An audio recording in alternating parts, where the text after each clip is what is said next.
de notre pays, en particulier les provinces du Nord Kivu, du Sud Kivu et de l'Ituri, fait face à une aggravation sans précédent de la situation sécuritaire.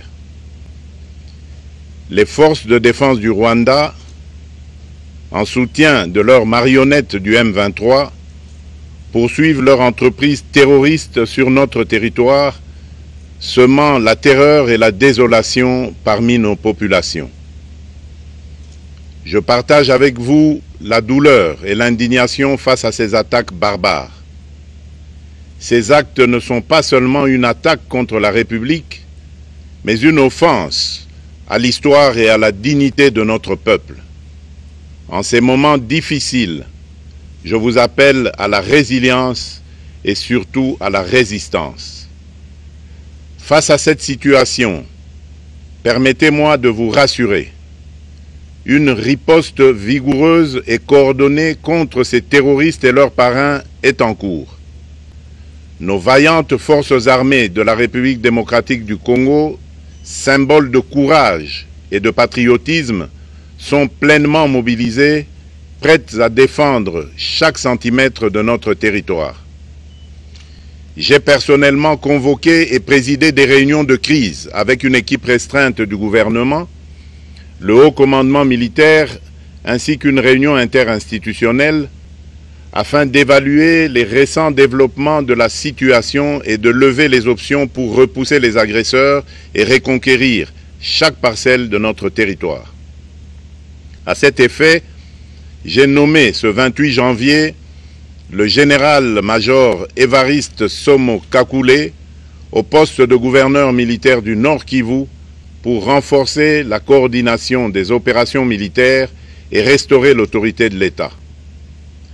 Parallèlement, nous avons engagé d'importantes démarches diplomatiques, notamment au sein du Conseil de sécurité des Nations Unies, ainsi que dans le cadre du processus de paix de Luanda, auquel nous restons pleinement engagés malgré les obstacles. Nous privilégions la voie du dialogue, mais toujours avec lucidité, tout en restant fermement résolus à défendre notre territoire et notre souveraineté par tous les moyens nécessaires. Mais ce combat n'est pas seulement celui des FARDC. C'est le combat de tout un peuple, le combat de notre identité congolaise, afin de léguer aux générations futures un pays prospère et en paix. À tous nos compatriotes, dans chaque province, chaque ville, chaque territoire et chaque village, ainsi que ceux de la diaspora, sans distinction d'appartenance ethnique ou politique. Unissons nos efforts. Apportons un soutien indéfectible, moral et matériel à nos vaillants soldats. Mobilisons-nous comme un seul homme pour défendre notre souveraineté et sauvegarder notre intégrité territoriale. Je suis pleinement conscient des souffrances de nos compatriotes qui fuient les hostilités. Le gouvernement est instruit d'activer le plan d'urgence humanitaire pour venir en aide aux déplacés. À vous, habitants de Goma et des environs, je ressens profondément votre douleur qui est aussi la mienne. Elle traverse nos cœurs et nos âmes en tant que fils et filles d'une même patrie. Mais face à cette épreuve, je vous exhorte à puiser dans cette force intérieure qui fait la grandeur du peuple congolais. Résistez avec courage. Faites preuve de vigilance constante et gardez votre calme malgré l'adversité. Sachez que nous ne sommes pas restés inactifs. Des plans de contingence sont préparés pour assurer la protection de la population civile et prévenir toute escalade de la violence. Les dispositifs de sécurité ont été renforcés pour protéger les zones stratégiques et nous travaillons sans relâche pour garantir le fonctionnement des services essentiels. Je tiens à rendre un hommage solennel à tous ceux qui ont payé le prix ultime dans cette lutte pour notre dignité et notre souveraineté. J'ai une pensée pieuse pour le général-major Peter Chirimwami, gouverneur militaire du Nord Kivu, tombé les armes à la main. Je m'incline avec respect devant la mémoire de tous nos militaires et de tous les Wazalendo tombés sur le champ d'honneur.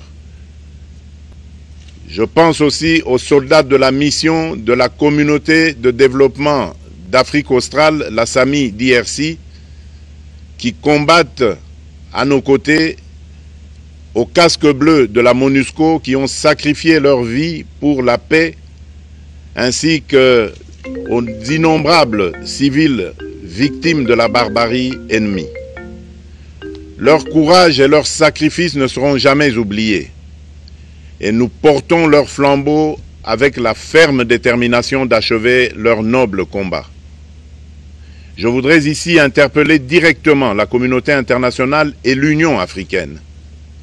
Le Rwanda continue de violer ouvertement et sans scrupule les principes fondamentaux de la Charte des Nations Unies ainsi que les accords régionaux.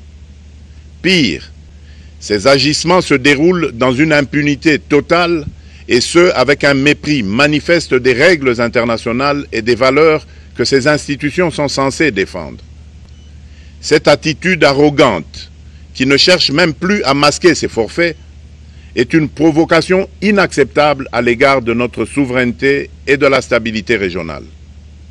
La présence de milliers de soldats rwandais sur notre sol, leur soutien politique, logistique et militaire à leur pantin du M23, ainsi que leur implication dans l'exploitation illégale de nos ressources naturelles, nous conduisent tout droit à une escalade aux conséquences imprévisibles, mettant en danger toute la région des Grands Lacs. Votre silence et votre inaction face à la barbarie du régime de Kigali et aux atrocités perpétrées par ces supplétifs sur notre territoire constituent un affront non seulement à la République démocratique du Congo, mais également aux valeurs universelles de justice et de paix.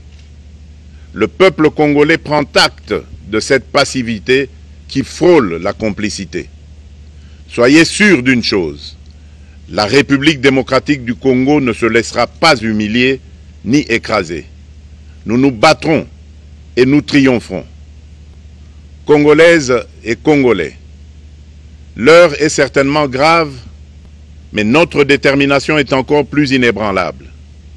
Ce moment critique nous offre l'opportunité de montrer au monde ce qui fait notre force, c'est-à-dire notre unité sans laquelle tous nos efforts seraient vains. Je vous appelle à être vigilants, mais à ne pas céder à la haine, aux divisions ou à la violence. Je condamne avec la plus grande fermeté les actes de vandalisme et de pillage qui ont visé certaines missions diplomatiques accréditées en République démocratique du Congo, ainsi que des intérêts privés dans la ville de Kinshasa. Ces comportements irresponsables dénaturent l'expression saine de notre colère face à l'agression barbare nous imposée et jettent une ombre sur les manifestations pacifiques de soutien à nos vaillantes forces armées qui luttent avec courage et abnégation pour défendre notre souveraineté. Notre engagement doit rester ferme et discipliné. Nous gagnerons cette guerre par notre unité, notre courage et notre sens de responsabilité, et non par la violence aveugle et par l'anarchie. Cette victoire ne sera possible que si chaque Congolais, où qu'il soit, prend toute la mesure du combat qui est le nôtre. J'appelle donc la nation entière, hommes et femmes, jeunes et vieux, acteurs politiques, opérateurs économiques, membres de la société civile, confessions religieuses, artistes et sportifs à se mobiliser, à faire bloc derrière nos vaillantes forces armées et à contribuer chacun à son niveau à l'effort de guerre. J'ai instruit le gouvernement de mettre en place des mesures rigoureuses de réduction du train de vie des institutions et de leurs animateurs afin que les ressources ainsi économisées soient directement réorientées vers le soutien à nos forces armées. Dans cet effort national, j'en appelle également à la responsabilité du secteur privé, qui est invité à contribuer activement à cette cause commune. Nos soldats se battent avec héroïsme pour la défense de notre intégrité territoriale et de notre souveraineté. Ils ont besoin de notre soutien total, qu'il soit moral, matérielle ou logistique. À la jeunesse congolaise, pilier et espoir de notre nation, je vous exhorte à répondre massivement à l'appel de la patrie. Le moment est venu de vous lever, de mettre votre énergie et votre créativité au service de la nation. Nous devons renforcer nos rangs et chaque jeune Congolais prêt à défendre son pays a une place au sein de nos forces armées. Enrôlez-vous massivement dans l'armée. Vous êtes le fer de lance de notre projet et votre mobilisation est déterminante pour la victoire finale. Aux braves populations du Nord Kivu, du Sud Kivu et de l'Ituri, vous êtes le symbole de la résilience congolaise, une source d'inspiration pour toute la nation. Vous n'êtes pas seuls dans cette épreuve. La République tout entière se tient à vos côtés, unis dans l'espoir et la lutte. Ensemble, nous ferons face et surmonterons cette épreuve. À nos vaillantes forces armées et aux vaillants patriotes Wazalendo, véritables sentinelles de la souveraineté nationale, je rends un hommage appuyé et vous exprime au nom de toute la République notre reconnaissance infinie et notre fierté inébranlable. Votre bravoure, votre discipline et votre engagement sans faille inspirent et mobilisent tout un peuple déterminé à défendre son territoire. Sachez-le, la République ne vous abandonnera jamais. Votre combat est le nôtre et vos sacrifices ne seront jamais oubliés. Vous incarnez l'honneur de la nation congolaise. À tous mes compatriotes d'ici et de la diaspora, la République démocratique du Congo ne pliera pas. La République démocratique du Congo ne reculera pas. Je ne vous abandonnerai jamais. J'en fais ici le serment. Le soleil n'a pas cessé de briller sur notre patrie.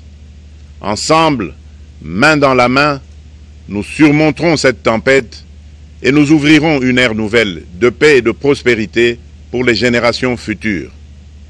Que Dieu bénisse la République démocratique du Congo et son peuple. Je vous remercie.